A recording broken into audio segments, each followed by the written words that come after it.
Well, thank you, everybody, for coming here. On behalf of the Observatory on Latin America, the OLA of the New School, I am pleased to welcome you all this evening to the fourth public lecture of the President Néstor Kirchner Fellowship.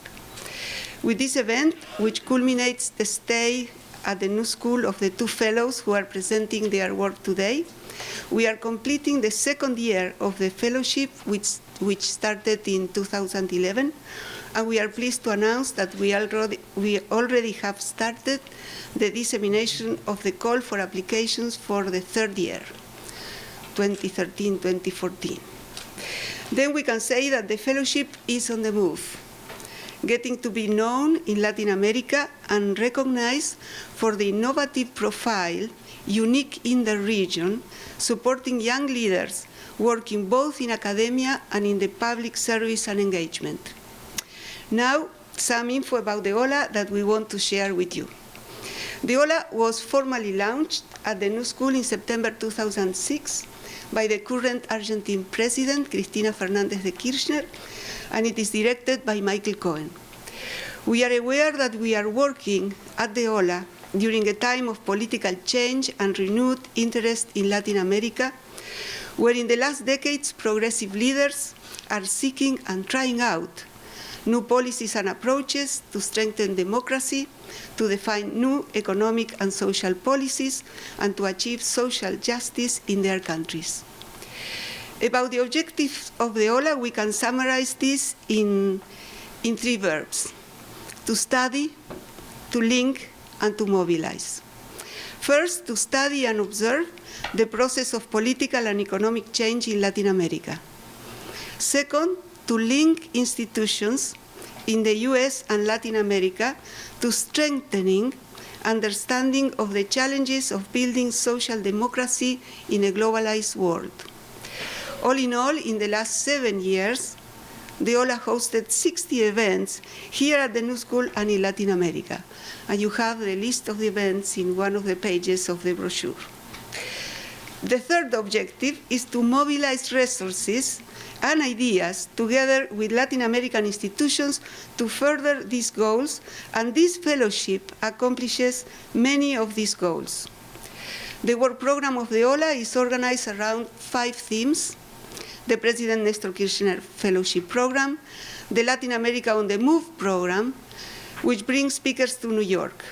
And among them, we had Tabaré Vázquez, President of Uruguay, Cristina Fernández de Kirchner as a senator many times, Ollanta Humala as a presidential candidate of Peru, Néstor Kirchner several times, and the last in 2010, which was his last international speech only 1 month before his death.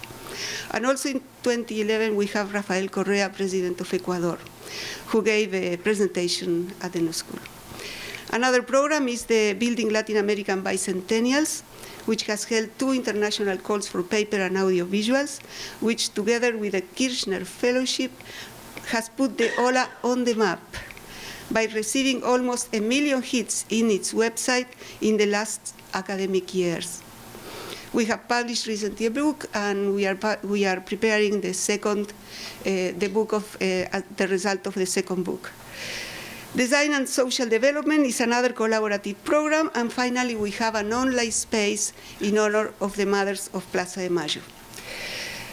You can see all this information in our website, and you can see all the information, the brief information, in the brochures that we are giving out. And now I am honored to introduce the president of the New School, David Van Sant.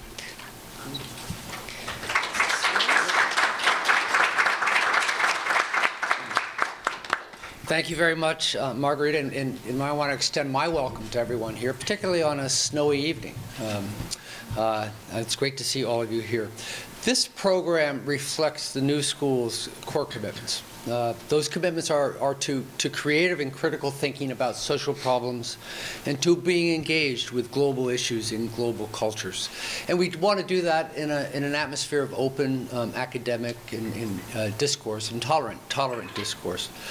Tonight I'd like to extend a special welcome to some of our visitors. Ambassador Marita Percival, who is Argentina's permanent representative to the UN. Thank you very much for being with us tonight. Also to Ambassador Jose Luis Perez Gabilondo, who is Argentina's Consul General in New York, with whom we've been working very closely, and who introduced our Kirchner Fellow from Argentina in November. Jose, great to have you with us again. Both Ambassador Gabilondo and Ambassador Jorge Arguello, the former Argentine ambassador to the U.S., have worked closely with the Observatory on Latin America. Finally, I'd like to introduce Ambassador Regina Dunlap, who is Brazil's Deputy Permanent Representative to the UN. And Ambassador, I am pleased to tell you that this year, the UNISCEUB has welcomed some 17 students from Brazil as part of the government's Science Without Borders program. Our provost, Tim Marshall, led a visit to Brasilia last year to meet with the government and discuss ways that the new school can assist with the ambitious advanced training program for young Brazilians. Okay, before we get going, let me say a few words about the Kirchner Fellowships. As Margarita mentioned, they were established to honor the legacy of former President Nestor Kirchner. And the idea is to bring young South American leaders with experience in both academics and public service here to the new school. We are now in our third year, and as Margarita mentioned, we are launching we're now in our second year, and as she mentioned, we're launching our third year and accepting applications. So if any of you would like to apply, please, or if you know someone who should apply, please encourage them to do so. This fellowship has been made possible by the very generous support of a trustee of the new school, Julian Studley, as well as our partners in Buenos Aires, Universidad Nacional de San Martín.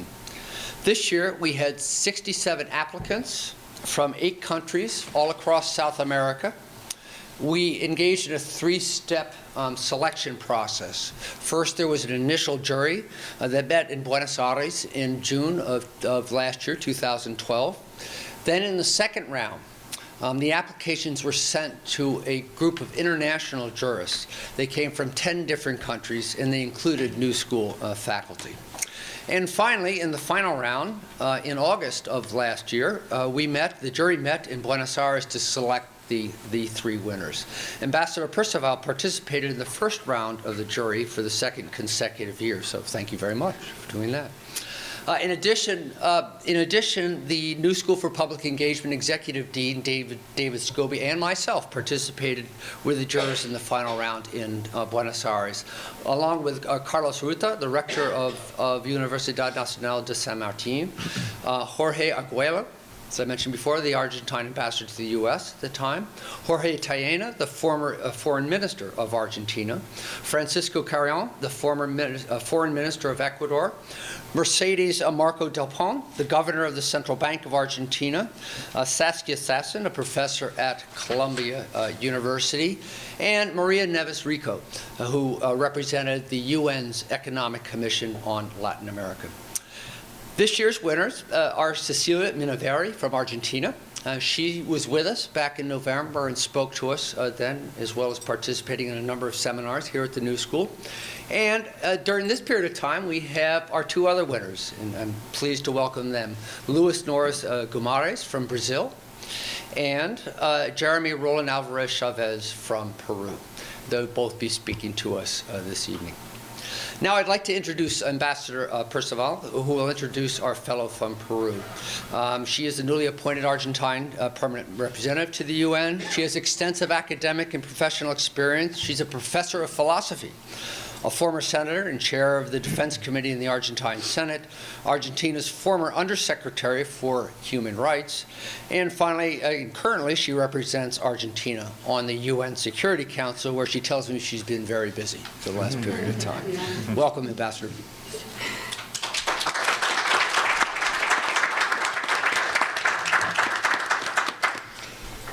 Thank you very much, David Van Sant. Thank you very much, Margarita Goodman. Thank you very much, Dr. Cohen.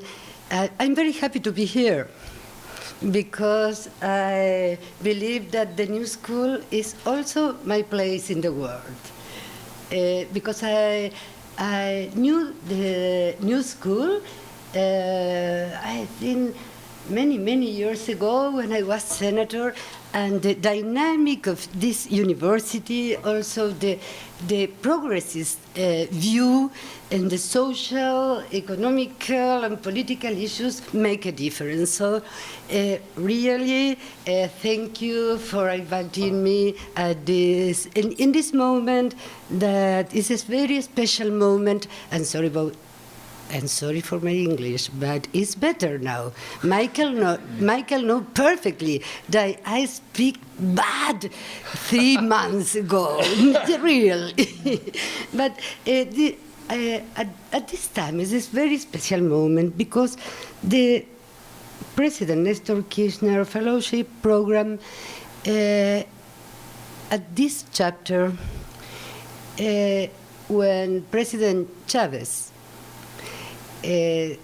said goodbye, but say hello at a new conception in integration schedule in our Latin American and Caribbean region.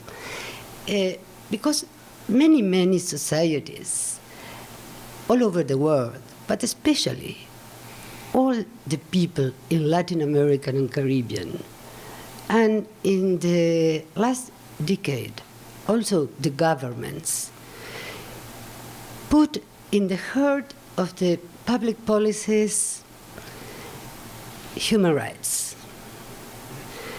It's impossible to think in democracy, peace, development, if human rights are only a rhetoric and political correctly way only to speak.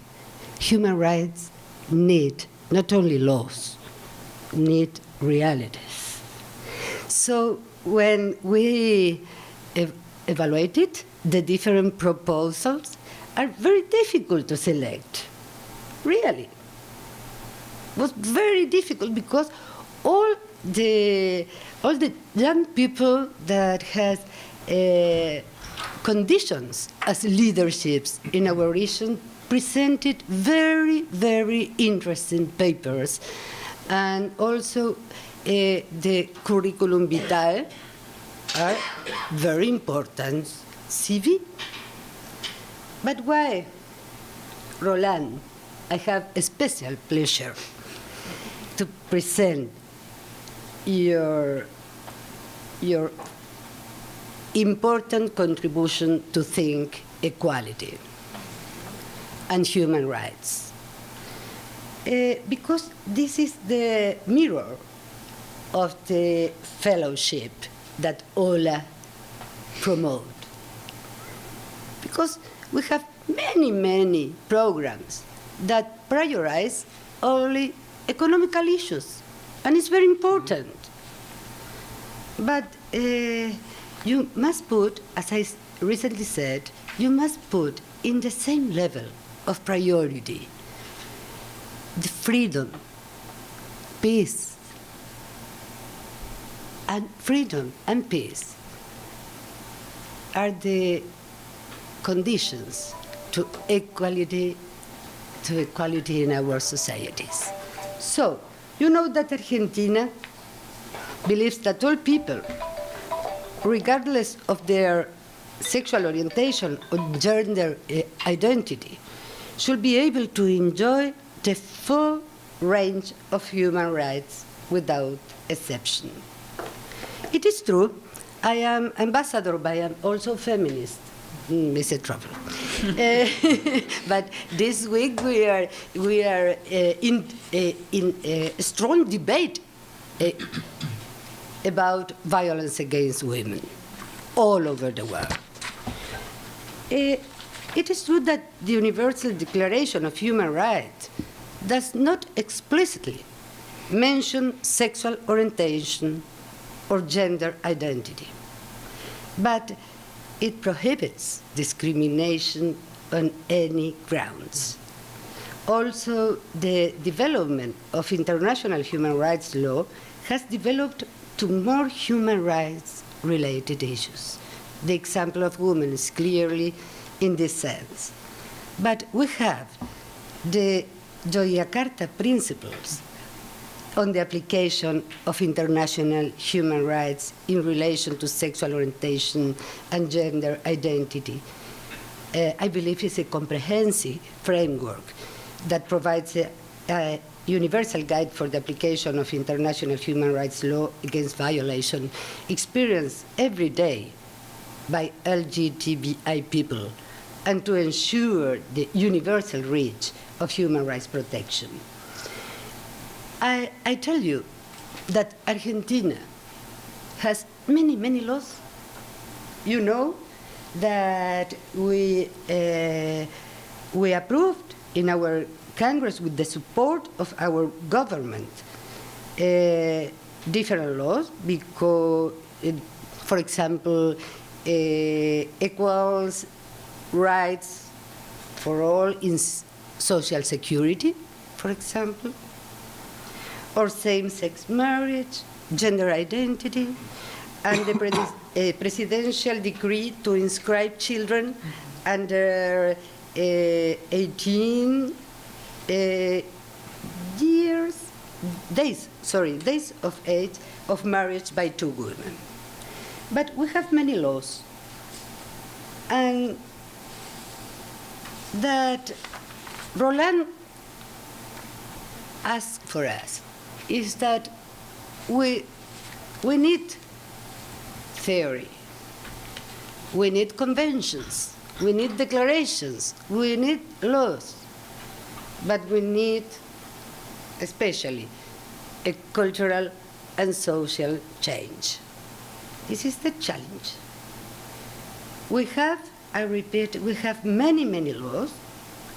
Our president has recognized by the International Association of Gays and Lesbians for our advance in these issues. But with these simple numbers, I like to finish the presentation because it's the bridge between your work and the challenge to transform law in reality.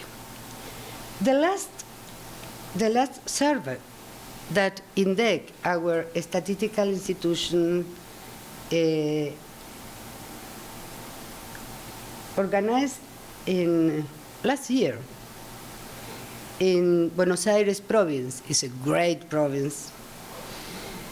And the focus was put in trans people. And remember, we have all the laws we need to recognize and protect equality, sexual and gender equality.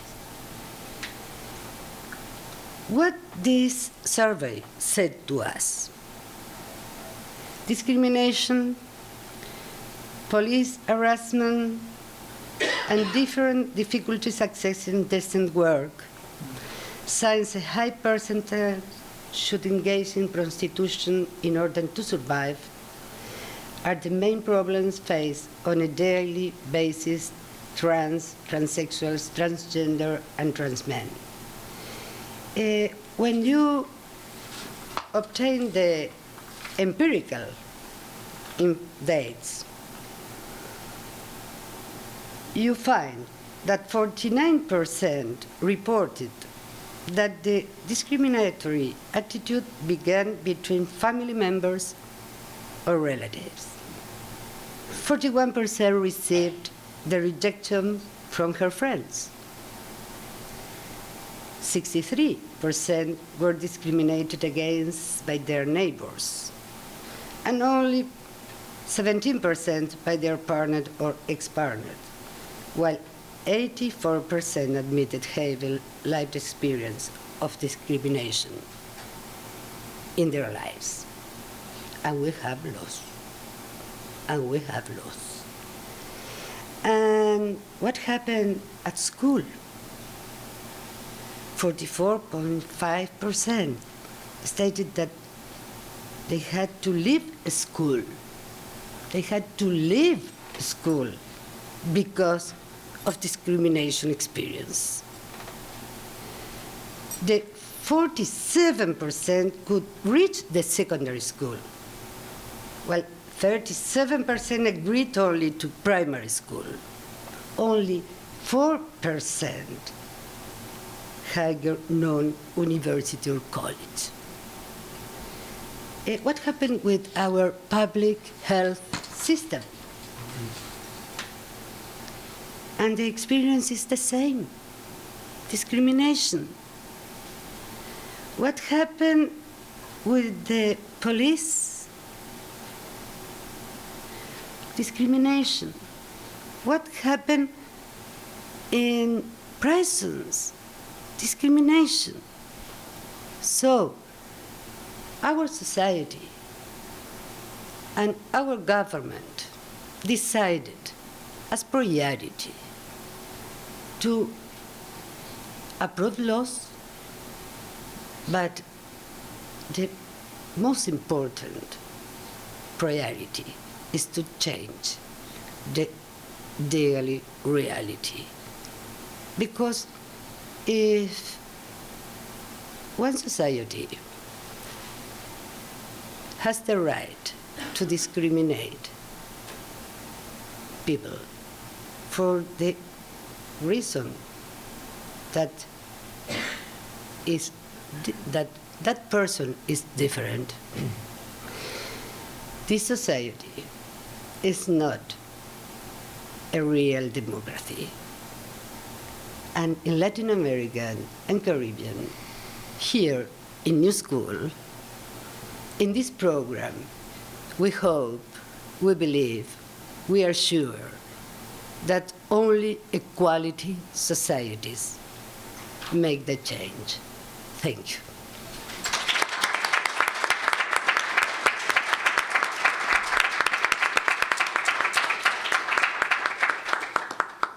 Okay. Go ahead. Roland, yep, go ahead. Yeah, why don't you take a microphone? Or do you want to come up here? Okay. Okay. Better.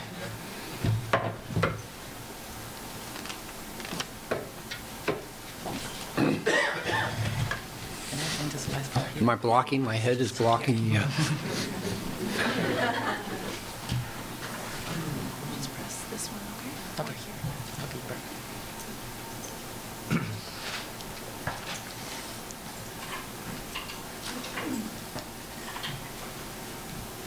Okay, I'm ready.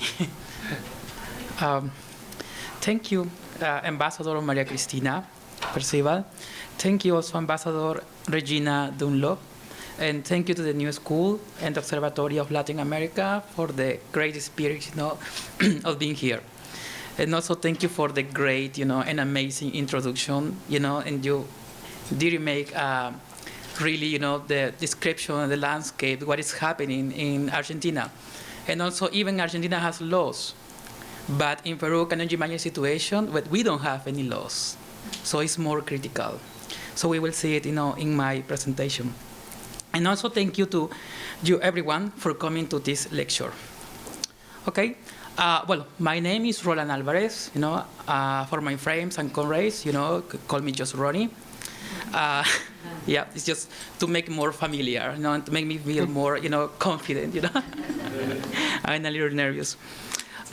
Okay, dear friends, I am here as a gay activist and also as a social researcher to discuss about the situation of the lesbians, transgender, gay, and bisexual people in Peru.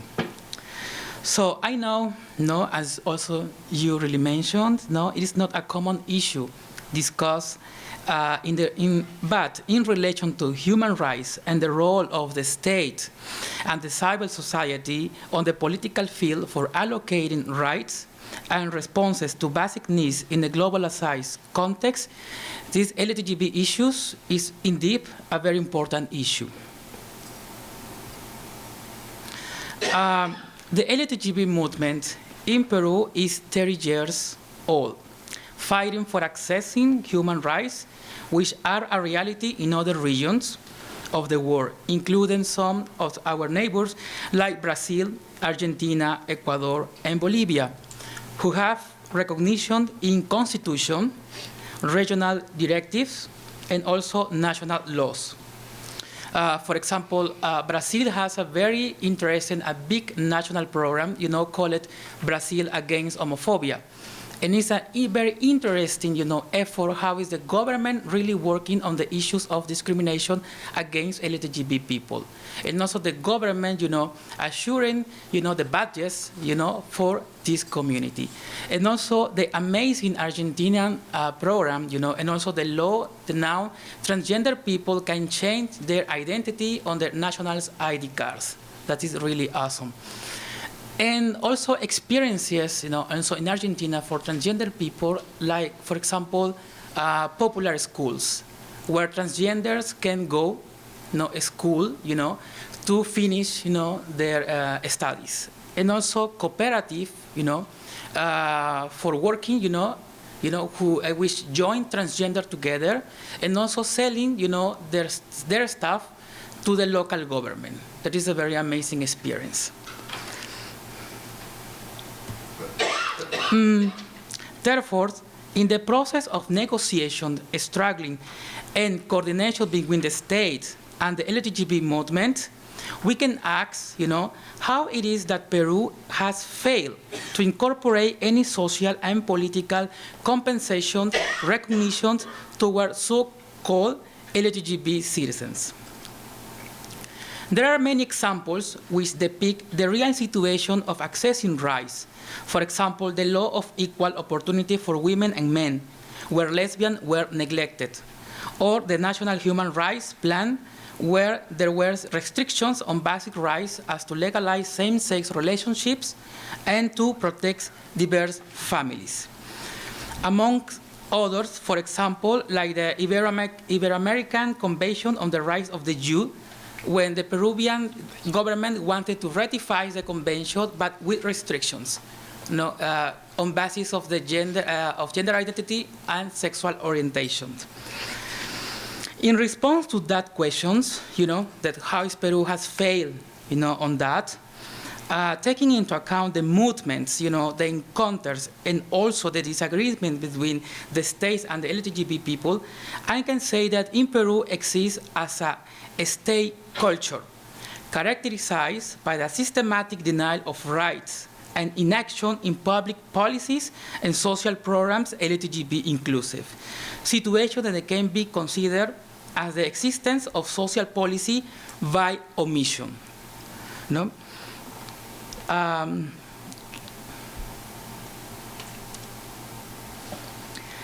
It's really a surprise and also a curious and nice coincidence that I'm in the same saloon now where the current Peruvian president, Ollanta gave a public lecture in October 2010 when he was running for national elections that time. And he talked about the future in Peru, a very challenging, title of a public lecture. Then for the good of Peruvians, he won elections, knowing that another candidate represented the dictatorial and corrupt age of Fujimori, his daughter.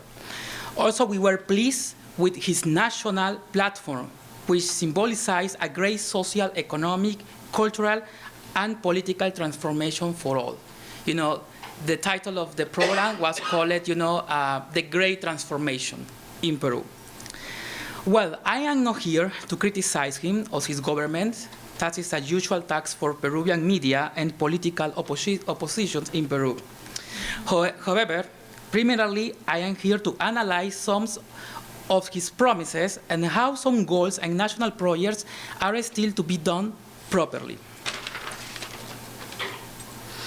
When Humala was here, he talked about the construction of a nationalist identity. And I wonder today, does this national project include lesbian, transgender, gay, and bisexual people? What is the meaning of this national identity?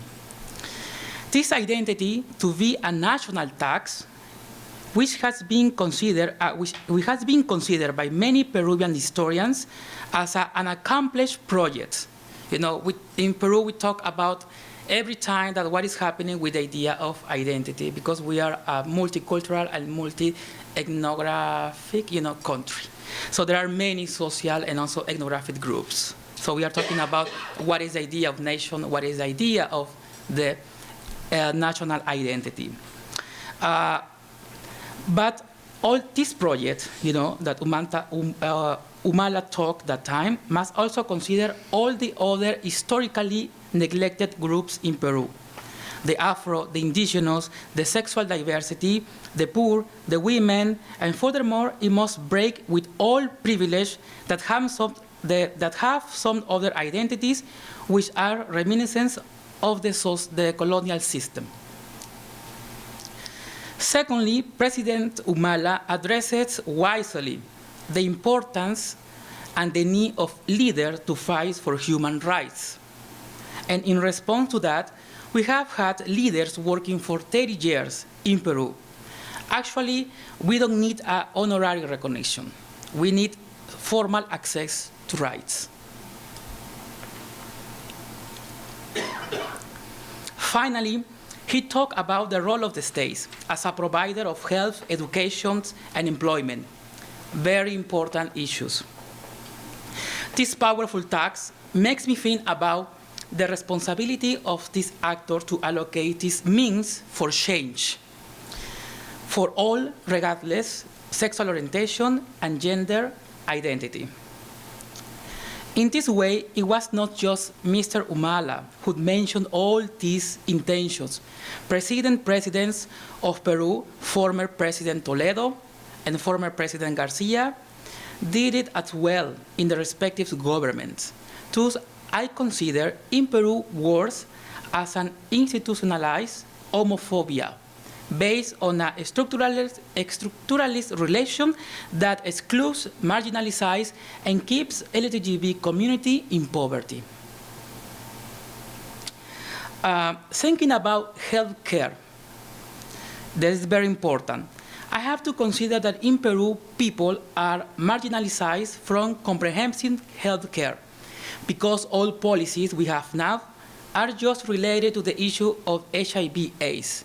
I know it's very important. In the 80s, for example, many friends and many, companions were dying because at that time we didn't have free treatment for HIV. But now in the 90s, we also knew it, and we were aware that, we have to move forward. It is fine to having healthcare services for HIV, but also we need to enforce the human rights, to achieve also goals to decrease the epidemic in Peru. There is a concentrated epidemic in gay people and transgender and bisexual men. Beyond that, there is not service, for example, for lesbian or healthcare assistance for transgender in the use of hormones and implants. Hence these are indicators whereby for the state, the lesbian, the transgender, the gay, and bisexual are a public health problem needed to epidemiological control instead of subject of rights in health access. Also, Peru is not following, for example, the recommendations of UNAIDS that addresses, work on HIV issues, but also reinforce the human rights to face, the HIV epidemic. Since 2006 to 2010, according to our, researchers, and try to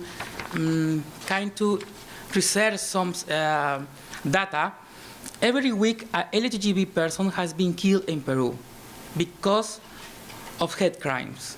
The government recognized these facts as worrying. However, Peru has voted in favor of the 3 resolutions of the Organization of American States on the recognition and protection of rights for LGBT people, but has not implemented any of the commitments. Accordingly, this community is excluded from any legal political framework. That's why I said that in Peru we don't have any law. So the situation is critical. Finally, the situation of poverty affects many people in Peru. We already know that. But we have to consider the impact on LGBT people. The discrimination in the workplace on basis of sexual orientation and gender identity, as for example exists in the European Union, and also Mercosur has a directive that prevents discrimination. The lack of protection for sex workers and the existence of a whole survival economy, mostly for transgenders, which leads to the increased feeling to migrate. Thereby, in Peru, are needed policies to create and promote employment and social security measures LGBT inclusive.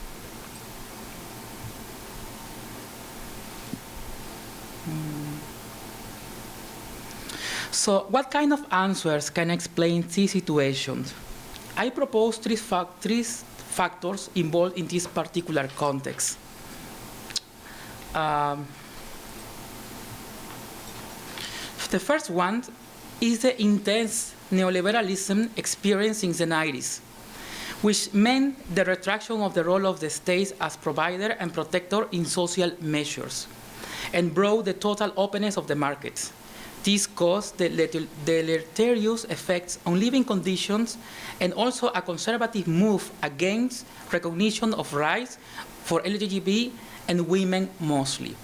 For example, now also the women organization and feminist organizations are fighting, to have the law for the therapist abortion and also for have free access to the next morning pill. That in Peru you need a prescription for your doctor.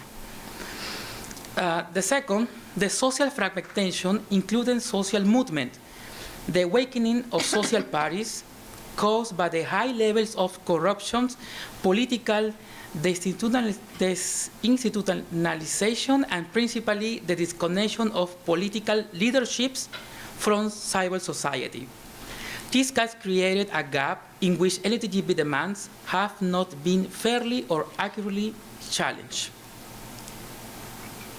And the third one is the role of traditional social actors, as the Catholic Church and other evangelical churches have lobbied against LGBT demands. For example, now we are experiencing in Peru, the marriage, between the Catholic and other churches, fighting against this kind of rights, making a very good work of lobby in the Congress.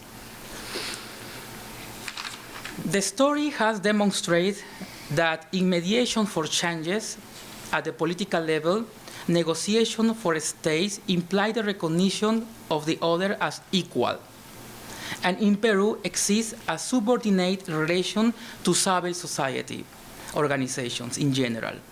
So how to accomplish the promise of social sciences proposed by sociologist Wright Mills, in which the individual's biography are related to history. This means individuals' concerns are considered into social problems, issues which must be addressed. I mean, are LGBT people a part of history? And just to finish, I would like to bring to this salon the recognition of a great North American gay activist who was a great leader, and his achievements were spread all around the world, inspiring other LGBT movements. I refer to Harvey Milk, and as he wrote the Hope speech, which enforced the idea of pride and dignity, I would like to say that in Peru, I would like to say that in the Peruvian movement, what have been done all these 30 years is to empower lesbian, gay, transgender, and bisexual people, telling them to be proud in our differences and taking this pride to demand our rights. We are quite sure that many young people will continue this legacy, and that we will keep our hope alive. Thank you.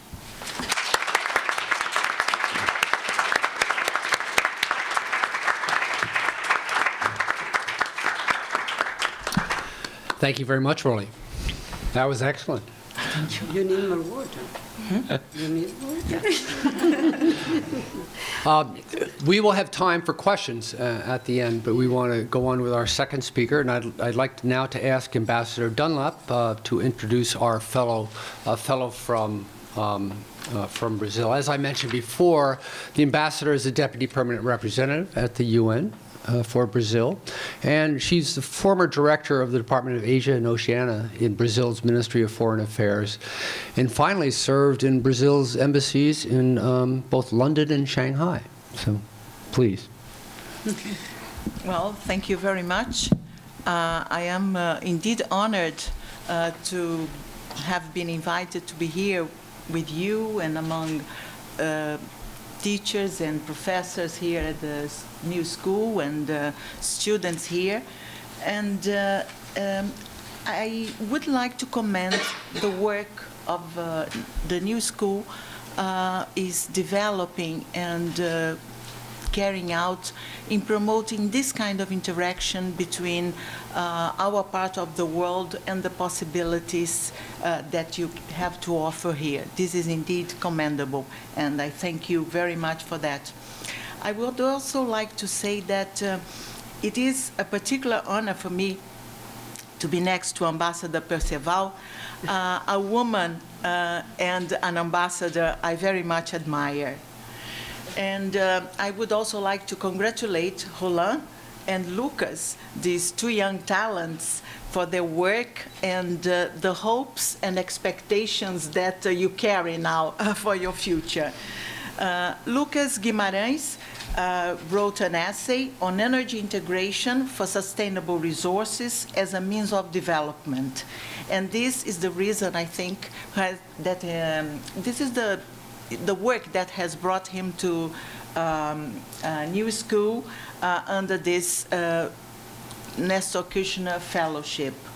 And we are very thankful to the program and the fellowship for the possibility giving now Lucas to get acquainted with so many ways of thinking and possibilities. This is very rich for you.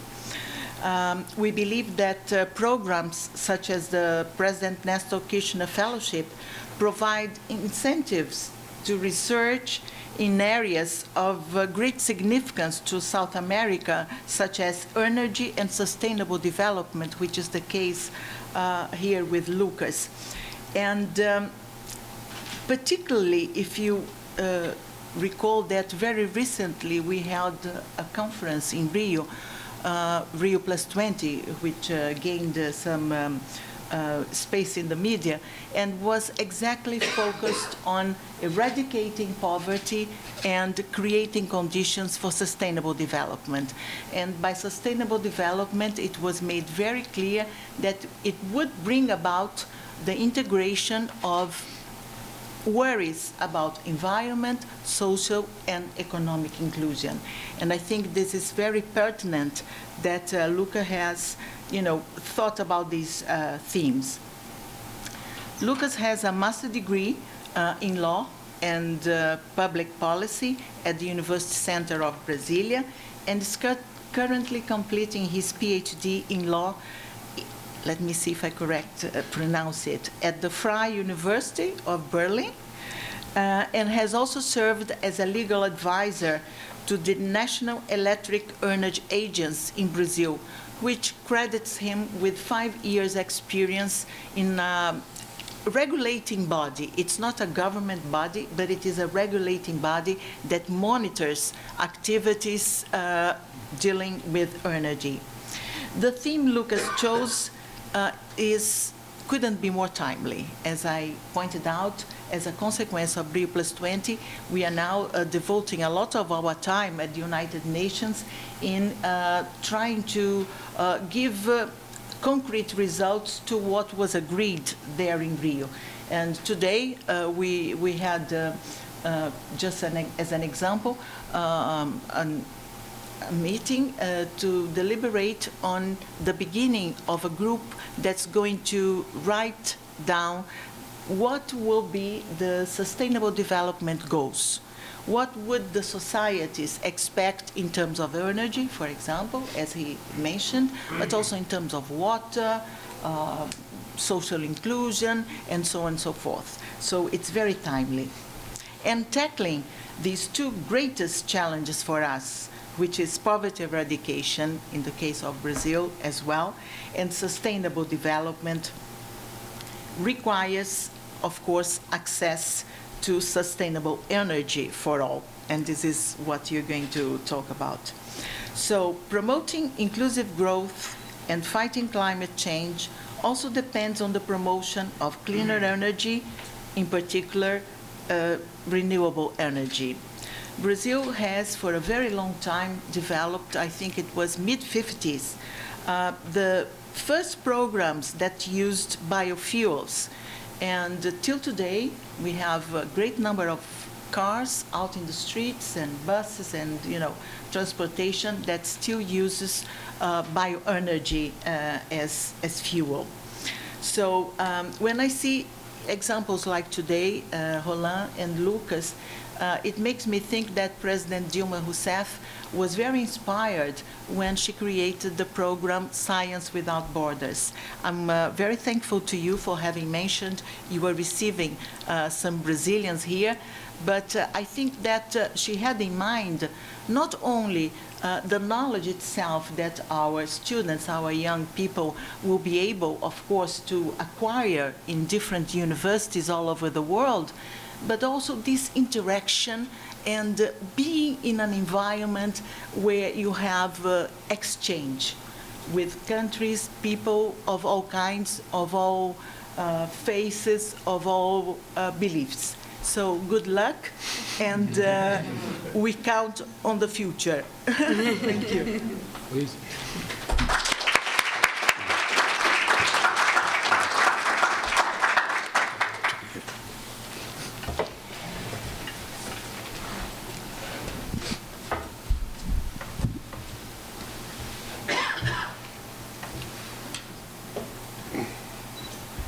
So good evening, everyone.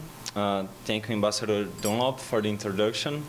Thank the UniCEUB University and the Observatory for Latin America for the fellowship and the unique opportunity. As Ambassador Dunlop said, it's not only about knowledge and reading books, but also about exchanging experiences and interacting in a rich environment.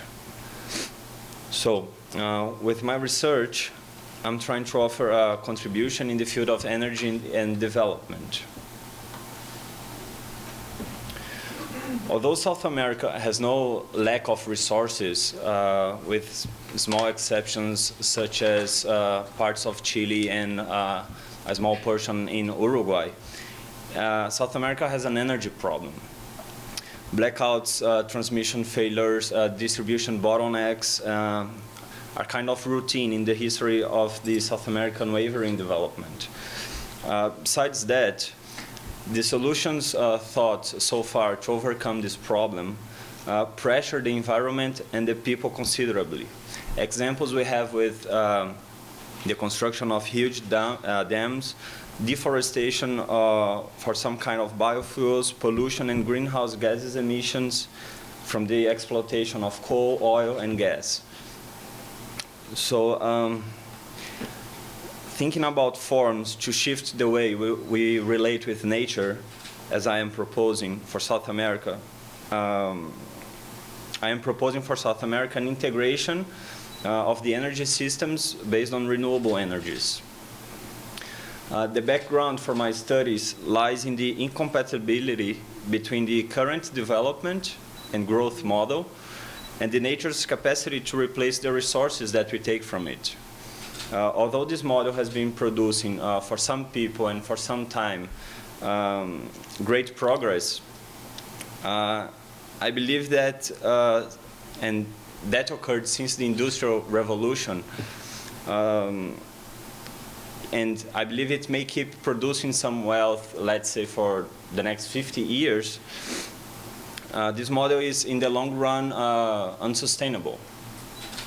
So taking that incompatibility into consideration, I think we cannot move on without asking ourselves, what do we need energy for? If it is for development, then the question is, what kind of development do we want? Or can we afford? In my view, and here I find support in the studies of Amartya Sen and Marta Nussbaum, development should not only be seen as the expansion of material conditions, but should also consider environmental protection, social cohesion, and the expansion of liberties. So in order to achieve a development that is sustainable in the long run, we go back to the question, what kind of energy model do we need? So I think this back and forth analysis is fundamental because the availability of electricity is vital for the satisfaction of very basic human needs, which at the end of the day promote development. So energy constraints should therefore be avoided or eliminated. An example of the umbilical relation between energy and human development is provided by the United Nations Development Program, which considers commercial energy use as one of the elements when measuring a country's human development level. Therefore, energy access represents an indispensable and irremovable requirement for human development. My argument is that the achievement of a safe level of energy supply is essential not only for state economies, but also for human development and human security. The advantages of a regionalized integrated energy system and the broad use of renewable energies bring an environmental friendly energy security to South America. Well, and where is the energy insecurity? Well, that depends on where we look. For example, in Europe, normally the energy insecurity is related to the high dependence on the Russian gas. Here in the US, we see in political discourse that the main problem related to energy is the dependence on the Middle East oil. Well, in South America, the problem is a little bit different. The insecurity is related to the exploitation problems, often followed by pressure on the environment. So there is a tension between energy security and environmental damage.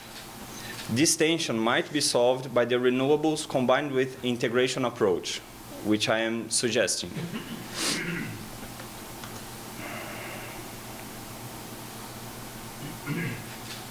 Before I begin the discussion of renewable energy itself, it is important to understand the role that the state plays in that shift. I see the state as the last guarantor of energy security and promoter of human development. The state is in charge of the incubation of a new model, although its task is somewhat cruel, because when dealing with renewables, the state should empower people to develop themselves, so that the state itself is, to some extent, no longer needed. That will be more clear when I'm explaining about the decentralization of the energy generation based on renewables. An approach that doesn't exclude the state's action and responsibility is especially useful when it comes to energy security, because energy security is often an object of geopolitical dispute. Now, how can we go from where we are now to where we want to be regarding energy production and energy consumption? As I said, this path should benefit from two structures: the development of renewable and clean energy and the quest for energy integration among countries. Only these two features can build a consistent, permanent, and environmental friendly energy security. There are many studies that demonstrate the abundance of renewable energies, which allows for a radical change in the energy matrix. Here in this slide, I quoted some of them, but there are many, and they analyzed also the economic costs, social impacts. If anyone is interested in those studies, I just give your email, I can send it. It's public, and it's really interesting to see the analysis they made. And see that I mentioned a radical change, but I don't mean sudden change. At the beginning, where we are now, a diversified portfolio of sources is still necessary. But we should keep in mind that the efforts are guided to the development of renewable sources. And that makes South America a special place where there is an abundance of wind, sunlight, and water. So, regarding renewable energy sources, it can be said that they have their own intrinsic features. Two of them are intermittency and decentralization of the generation. Regarding the first one, the challenge is to think how an irregular source of energy can produce a regular energy supply without damaging the environment. In order to solve the intermittency problem, some measures should be taken. First, absolute precedence should be given to the renewable energies in the deployment into the energy systems. Second, the technology for bigger batteries should be developed as fast as possible. That technology we don't have now, but it's a promise. Third, efficiency improvements and energy conservation with the establishment of a proper reward for the generation of negawatts. I wrote nega with N, and that's correct. It refers to the quantity of energy that is saved due to energy conservation and improvements in energy efficiency.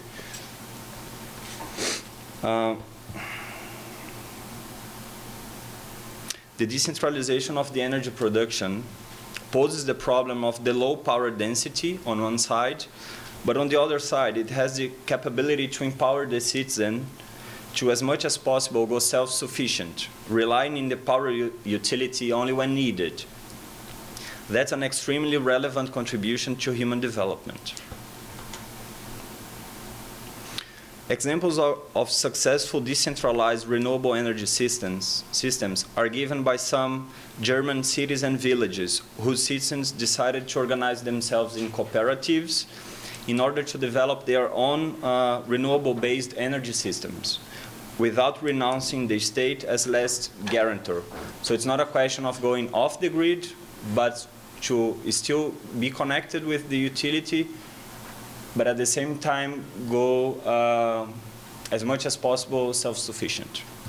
So in the map of Germany, one can see that around 130 cities and villages decided for a decentralized approach. You have the colors there, and of course it is a costly transition and a costly approach, but on the other side it is important to highlight that the renewable industry in Germany generated alone 6.8 billion euros in 2009, 10.5 in 2010, and 9 billion in 2011. Germany is the only West European country where the employment rates grow, and that's due to the new renewable energy industry.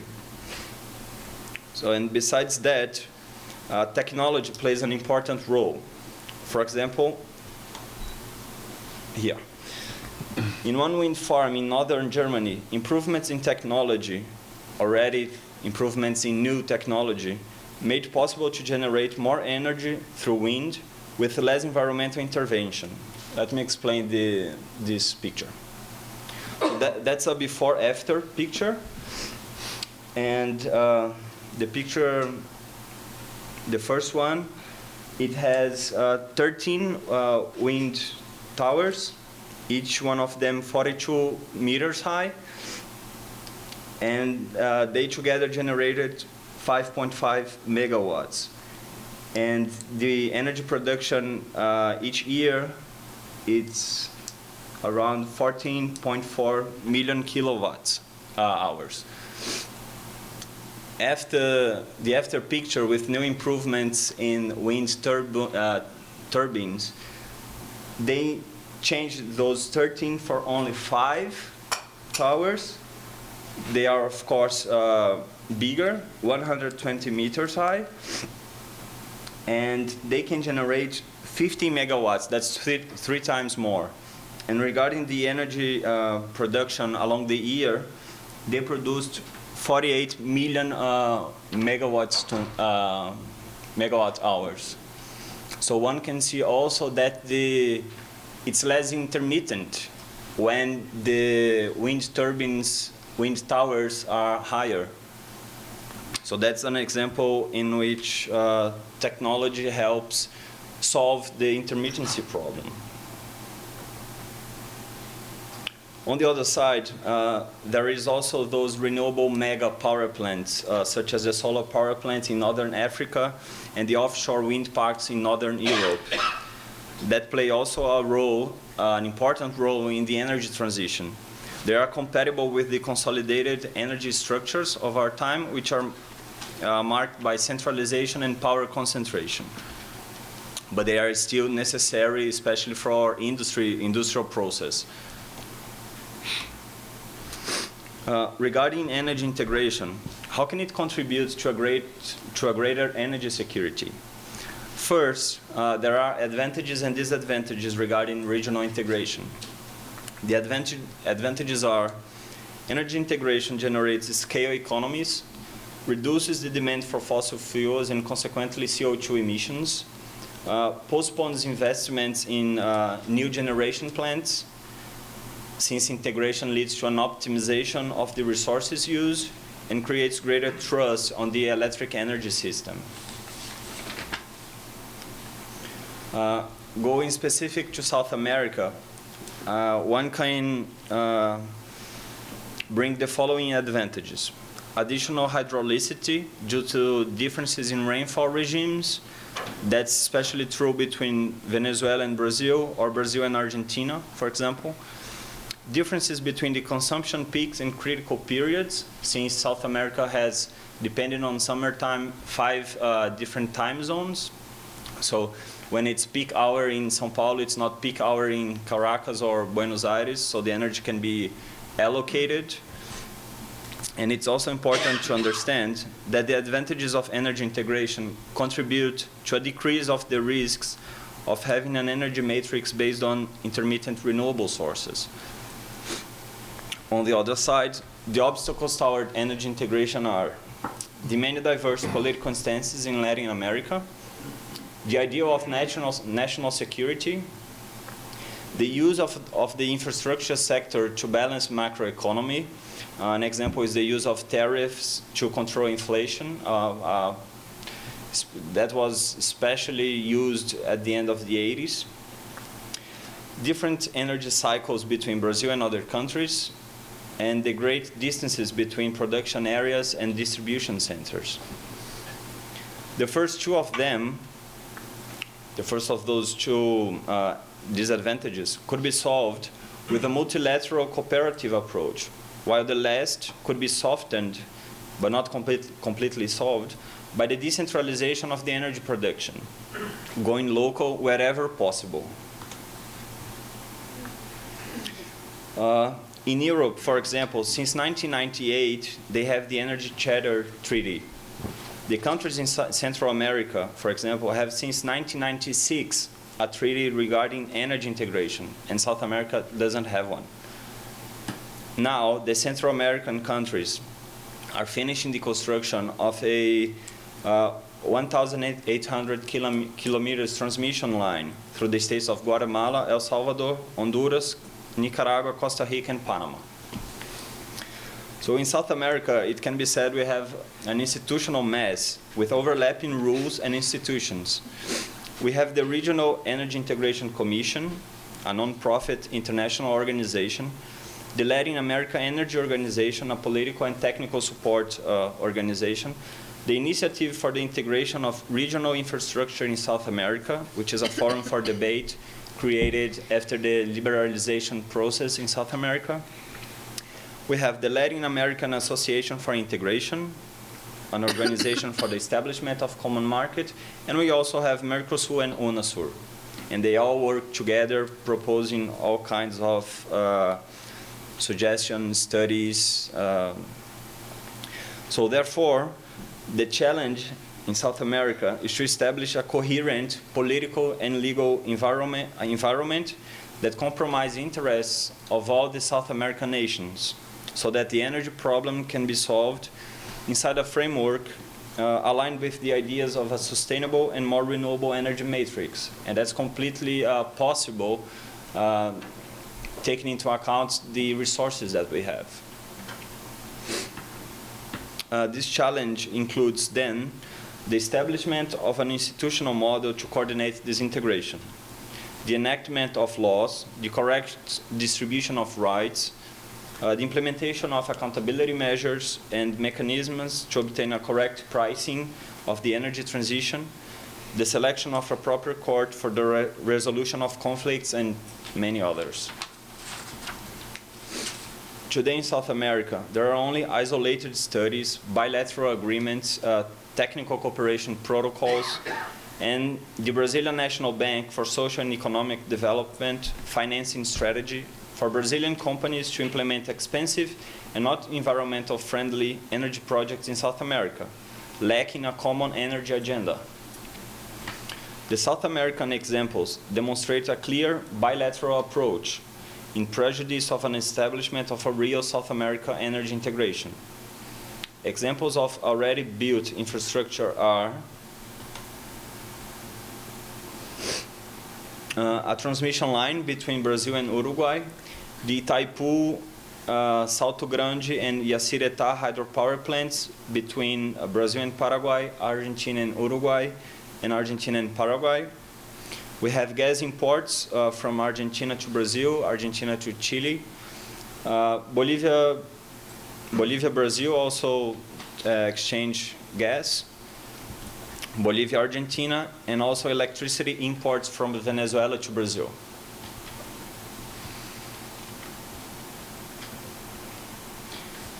Here is a list of all the main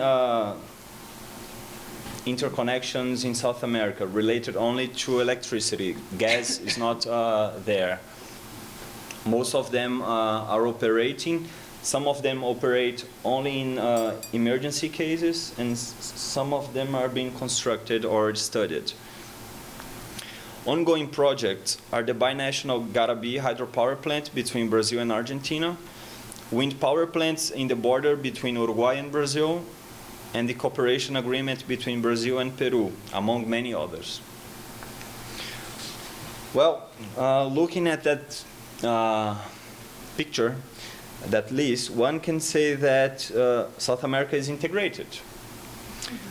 But the institutional context where the connections were made doesn't allow such conclusion. They were not set under a South American agenda and are characterized by punctual actions with no structural relation regarding a South American energy system. So it's not clear how they work to provide more energy or more reliability to South America. There should be a greater focus on properly harmonizing regulatory processes and rules to build a safer and more enticing environment for state companies and private agents alike. But for that, a minimal consensus on what should be prioritized in energy policy is needed. Now I'll just say a few words about an example. An example of the consequences of a defective regulatory framework is given by the Argentinian 2004 gas crisis, which affected Brazil and Chile, and Argentina itself. The interconnections between Brazil and Argentina are based on bilateral agreements on energy exchange. Basically, Brazil can import electricity generated in Argentinian gas power plants. In 2004, the Argentinian government could neither supply the domestic market nor could it export part of the natural gas. They had also a severe winter in 2004. Consequently, the supply for Argentinian thermoelectric plants was disrupted, which in turn led to a non-fulfillment of the energy supply contracts. This made it impossible to deliver the amounts that were previously agreed to Brazilian utilities.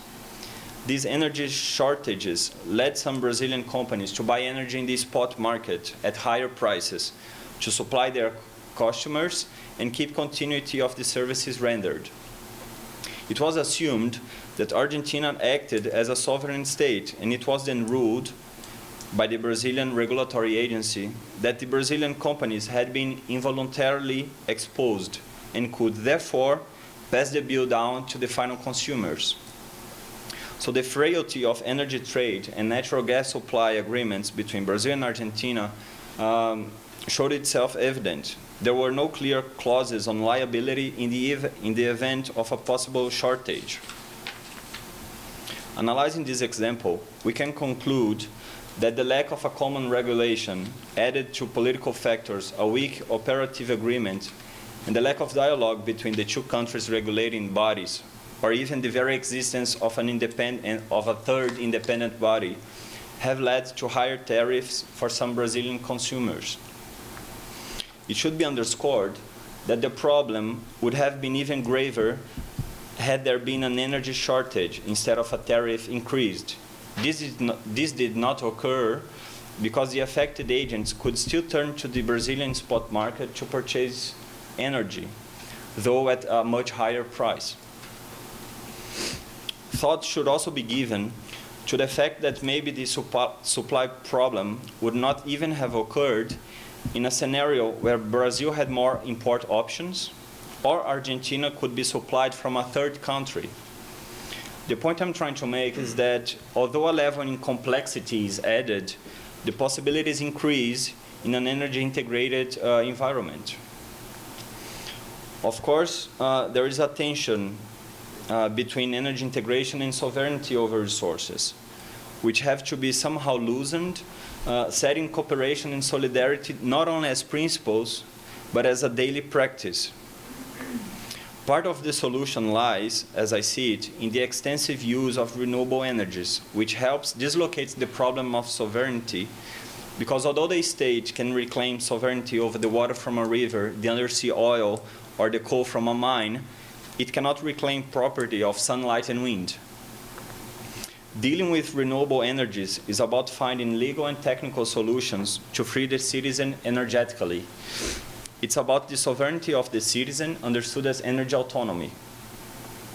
This movement from national to regional and taking local into consideration demands a different kind of relation between countries, which are cooperation-based and not so much competition-based. In this new kind of relation with the citizen and its freedoms, and instead of the state as a high priority, the multiple national interests should be equalized in a common agenda.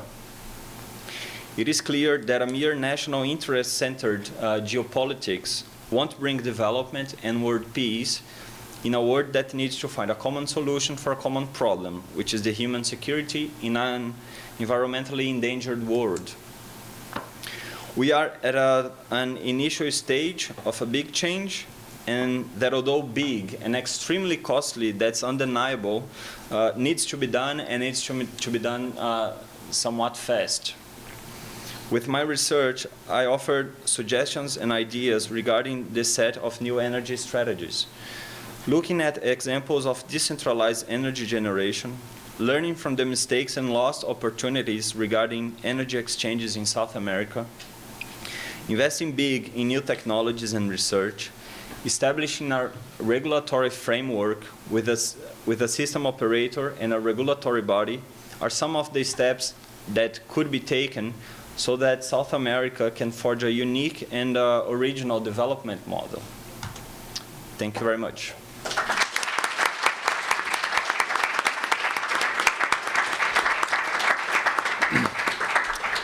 Thank you very much, Lucas. Well, you've heard two excellent papers from very different subjects. So what I thought I'd do is I want to have time for the audience to ask questions, but I do want to give to both of our ambassadors at the table the privilege of asking a question of either party or making a comment. Do either of you like to?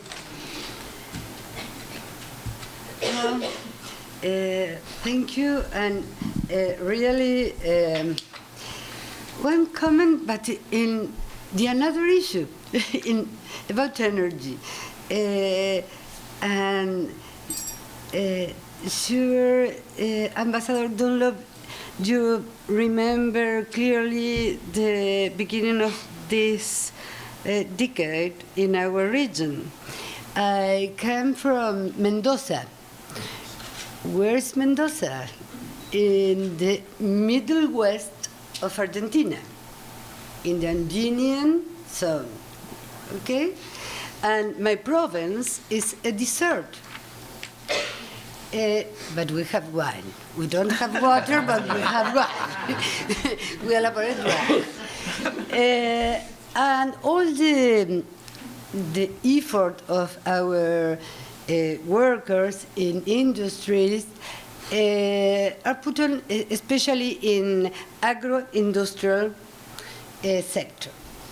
What happened? And John Ambassador sure remember that. What happened in 202? Our industries are gas dependent. Yeah? And the domiciliary service also are gas dependent. When you have strong prices, as we have at this time, economical, financial, social, and political crisis, you can ask why the industries in my province have had disrupted the gas services during 70 days. Because at that time, the industries didn't work. For example, the glass industry was closed. The little, medium, or big workers in the rural areas didn't work because we were in a crisis. What's the reason? During the neoliberalism politics, the privatization is the magic word.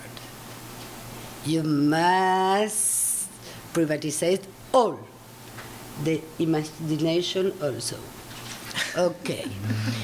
And the strategic resources were also, in my country, the best student in the 90s, the strategic resources as the energy were privatized.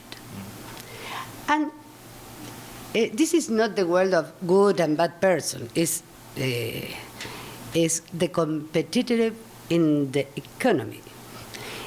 What the industries, the private sector has done, they didn't put money in infrastructure.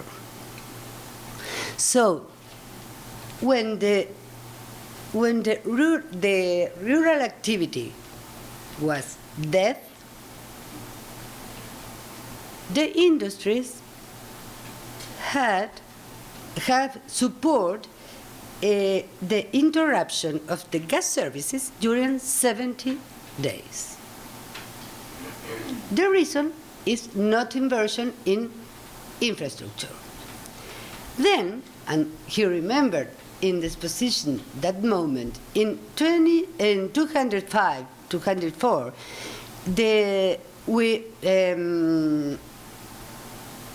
we have another optimism. We recover the economical growth. And the industry became to work.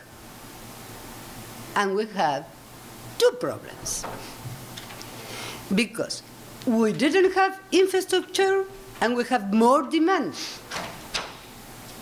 So what's the solution? That you put clearly. Different resources, different energies. We have wind, we have water, not in my province, but in my country, of course. And also, between Brazil and Argentina, we have another energy, nuclear energy, for peaceful commitment. And we have mechanism that show at the world and in United Nations also that our countries can use nuclear energy observing all the norms of non-proliferation. Well, we must do all the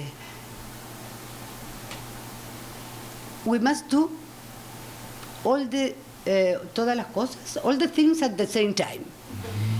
Growth, infrastructure contraction, building, and it's very important, broken the contracts with the private companies that didn't investment in the country, because a contract is not a promise. A contract is not a suggestion. It is not a suggestion. A contract is an obligation. So we have a very, very interesting future and present in terms of cooperation, integration, and diversification. And you know that not only the chief of states, also now the private sector understand that sustainable development needs alternative energies and also clear energies. So, congratulations, congratulations.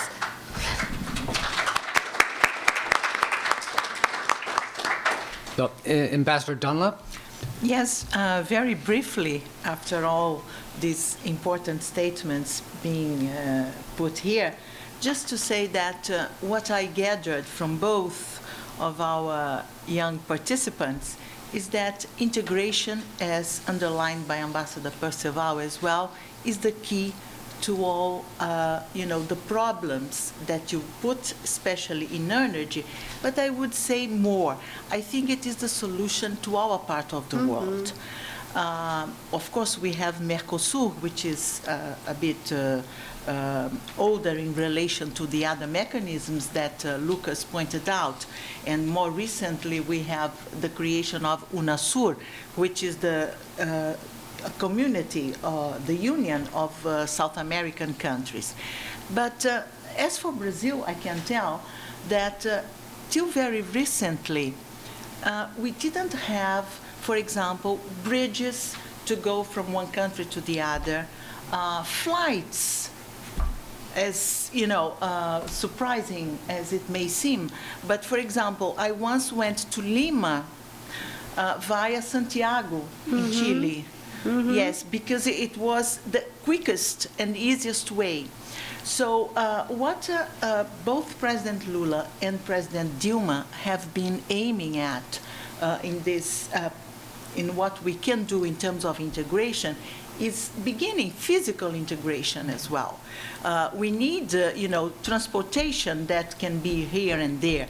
We need, as he correctly pointed out, for example, how are we going to combat poverty, as I mentioned, if the energy that is going to serve a particular town or municipality in the Amazon comes from the south?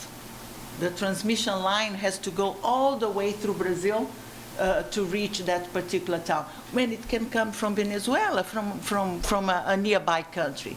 So integration is, I think, the key word, the key concept that you have correctly underlined, and which will bring us together as well in terms of human rights, because we feel, and we've been working here region-wise, Latin American countries, and now introducing the Caribbean countries to our group as well, in terms of putting lessons learned, best practice available in different countries of the region, available to other countries. So integration and cooperation, as very well said by Ambassador Percival. Thank you very much. Thank you.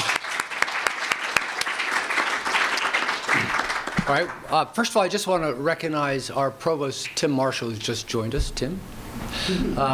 Let me open it up to questions from the audience. Yeah.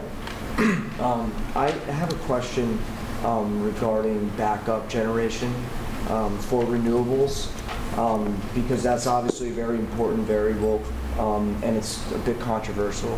But when you have implementation of large-scale renewable, whether they be utility-sized power plants or like distributed generation on site, have you considered an on-site co-location of some sort of new technology, like maybe like a biovoltaic engine, which is it's a patented technology, but it's a piece of technology that could be really market transformational, and or like have a combined cycle plant as like a peaker plant as backup. Like what is the consideration of backup for renewables to combat intermittency? Thanks for the question and the comments. I would say that backup generation is extremely important and needs to be considered, especially in the moment that we are now, where we still don't have a big grade of integration, and the technological level of the renewable energies are not completely explored. So now we need to use all we have, all the technologies that we have together. And if that includes in the short term to use pollutant or non-renewable sources, we should do it, because the result at the end will be long-lasting. So combined cycle plants or biovoltaic should also be used as alternatives. I mean, should also be considered, definitely. Other questions? Yep. Thank you. So my question for Roland, thank you for your presentation, congratulations to both of you. And as you were talking, I was thinking, well, you are stressing the struggle of the LGBT community in the last 30 years and the reluctance of the governments, of the different governments to address those demands. And since your focus is on the structural violence, I was very curious to know if you looked at, studied, and what comments you have in terms of the way the LGBT community has been portrayed in the media throughout those 30 years. Has it been, do you see any changes in that matter? I'm sure that's another way in which the structural violence can be studied or witnessed, at least. I see that there years, the images, from LGBT community has changed a lot. For example, in the 80s, we're more focused on the HIV epidemic. Like, for example, it was a pink pest, affecting more for gay and transgender people. And then now from the 90s, it has changed a little, But it's very common, for example, in Peru, and I think it's the same in Latin American countries, to see this on the media, like the LGBT issues related to funny things, like jokes and this kind of things. But, when we have to talk, when we want to talk, the LGBT issues into political, issues, more seriously, that is a problem, because it's like the common, social opinion, acts like, okay, what is gay people or lesbian, transgender talking about, about politics seriously, because you are not supposed to talk seriously about this, and yeah, has been some changes, but not too much, like just in the media, and in the political, level, like we used to say, like we have, marriages and divorce, after elections, primarily, in the national and regional elections. Like the first time, okay, we can work together with the politics parties, like also creating together plans, programs. And the problem happened when they won elections. They forget a lot, all the promises or all the, the programs that they thought at the beginning. So it's like this part, this process is also like we are trying, to figure out what is happening, at this, as in terms of advocacy, in terms of lobby. Other questions? May I imagine a bridge between energy and LGBT rights? Please do. Yeah. Sorry. But now, at this moment in our Congress, is taken a very strong debate about the law of blood. Is exactly the pronunciation. Consul? Blood. So, because we have a question for the donors. The donors are asked about the gender of the people you have sex. And was rejected as a donor to every man who had sex with other men. And even women who have been with men who have had sex with other males.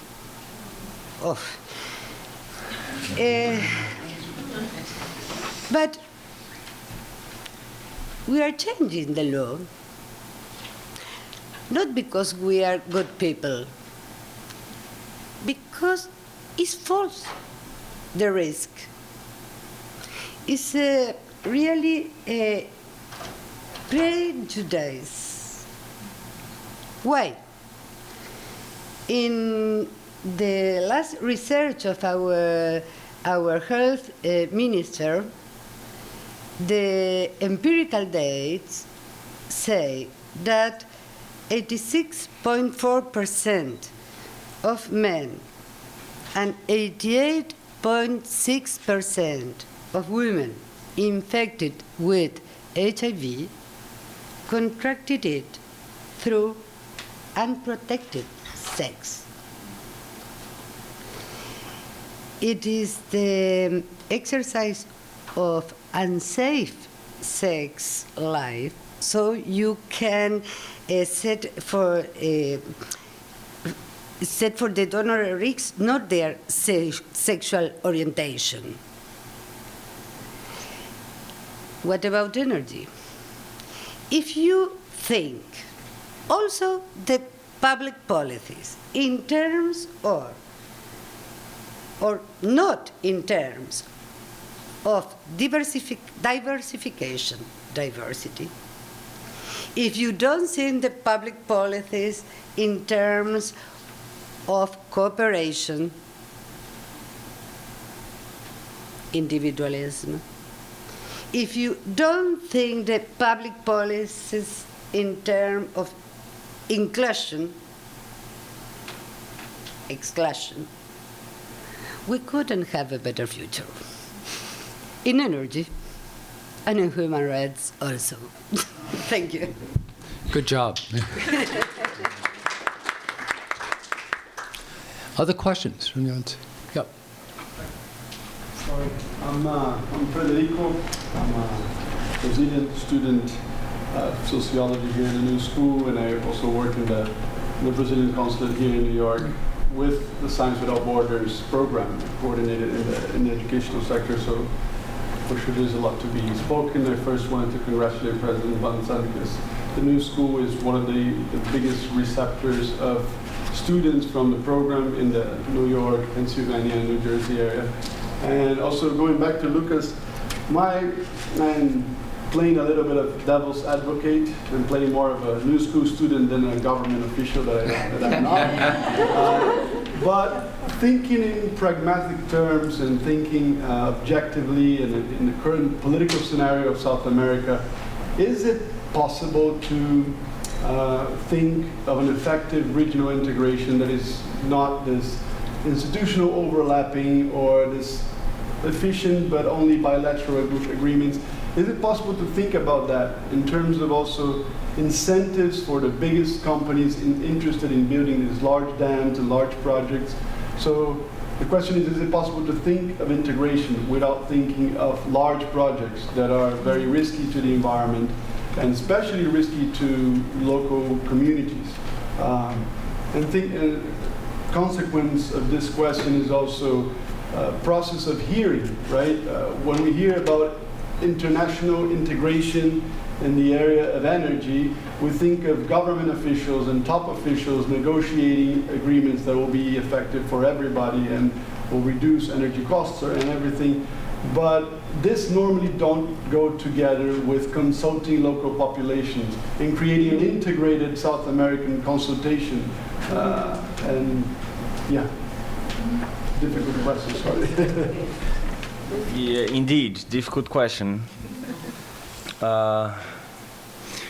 I see the problem with those huge dams, for example, Belo Monte, and another one that they are trying to build in in Patagonia, in South Chile.